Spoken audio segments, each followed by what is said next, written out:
My name is Matthew, and this is my research video essay. So, who am I? My story thus far is nothing special. I'm Matthew. I was born in Toronto, Canada on May 27th in the year 2004. I lived a normal life, following the standard path of going to school from grades 1 to 8, then attending high school, and now attending post-secondary education. Throughout my school years, I've been a part of various extracurriculars ranging from cross-country and soccer teams to debate and newspaper clubs. From a very young age, I've been exposed to video games, receiving my first ever console, that being my mom's Game Boy Advance when I was around 6 years old.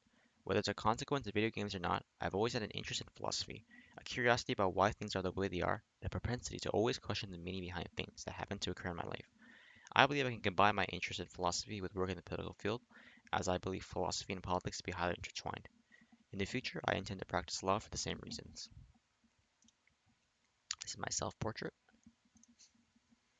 I wrote the majority of my field reports on my laptop while in my university dorm, which is also where I gathered most of my observations pertaining to what I thought about certain videos or articles. My dorm is also where I made my collages, sculptures, word art. On the odd occasion, I wrote my field report at the library or some other study spot on campus when I decided to work outside my dorm. So I gathered my observations and data mostly from self-reflection, and through thinking about my memories, ideas, beliefs, thoughts, and experiences, I was able to come up with the information to put forth as my observations and data. For much of my observations about media consumption, I use an app called Stay Free, which tracks the time I spend on apps on my phone. So the average time I spend on my phone is 2 hours, 47 minutes, and 47 seconds. That's the calculation. This is my favorite artwork for this project, and my favorite word cloud that I created. So I analyzed my data through reading through my observations and identifying any emotions or feelings I had within it.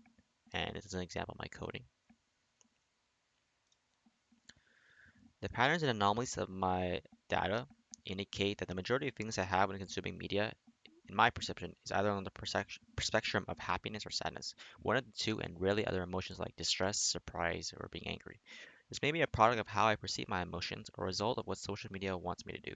Such polar emotions are maybe the emotions that makes media so addicting to consume and speaks more largely and broadly about how such algorithms have been designed to maximize usage of their services.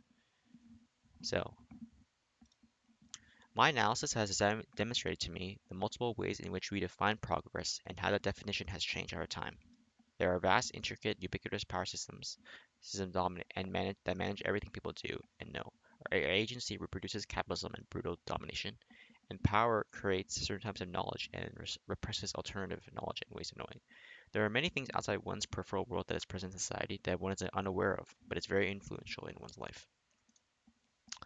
So finally, my research journey matters and is important, for it is about the building of the foundation of my knowledge, skills, and capabilities. The specific content of what I study may not be that important in the long run, but rather the general sentiment and foundational ideas and beliefs that I attain from such study is what will prevail for the rest of my life. The habits and ideological tendencies by virtue of the study of my studies, which influence me and lead me to future paths of life, that I would not have gone down had I not participated in studies or the specific studies I'm currently doing.